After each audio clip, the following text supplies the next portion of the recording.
pang stroke ka. Ang everyday na gawain ko bilang isang nanay, asawa at content creator.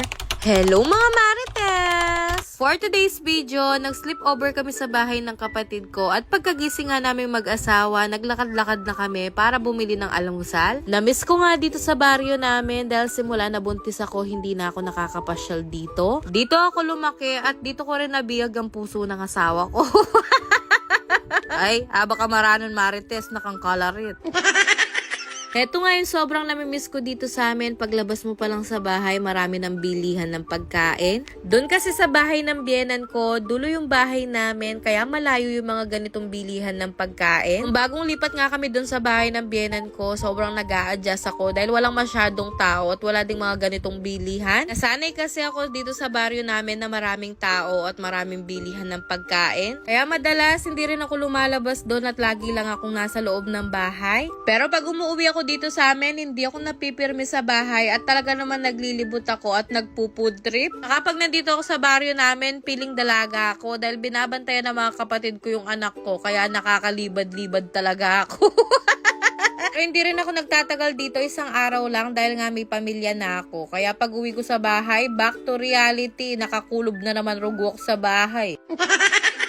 Fast forward, bandang hapon, sinundo kami ng kapatid ng asawa ko at nagyayaya nga siyang mamasyal. Pag may free time talaga tong kapatid ng asawa kong si Ate Posh, nagyayaya talaga siyang pumasyal. At minsan naman, nagbibigay na lang siya ng pera para makapasyal kami. Kaya alam nyo, sobrang binibless talaga ni Lord tong kapatid ng asawa kong si Ate Posh dahil talaga namang napakabait niyan. Nagpunta nga kami dito sa perya at talaga namang napakasaya ng mga anak namin. Makay nga kami dito kay Jollibee, naido ng Jollibee at nailo ko sa kanya, may bugkong manyuko.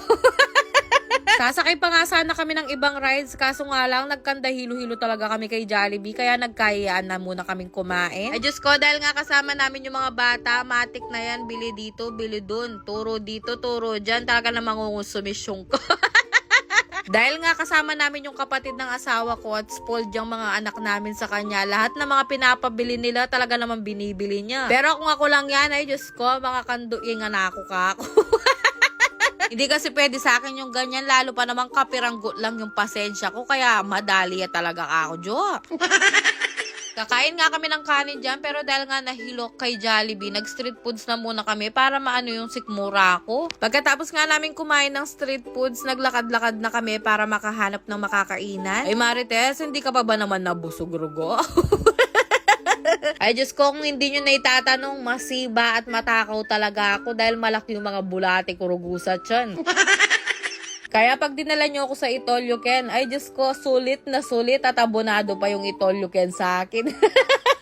Pagkatapos nga namin kumain ng pizza dyan, naglakad-lakad pa kami at naghanap pa ako ng bilian ng mango shake. Sakto nga meron din silang tinitindang Korean food, kaya bumili din ako nitong odeng na sobrang paborito ko talaga. In fairness, masarap to at nakailang piraso din ako nito. Pero wag kayong mag-alala, hindi pa ako busog.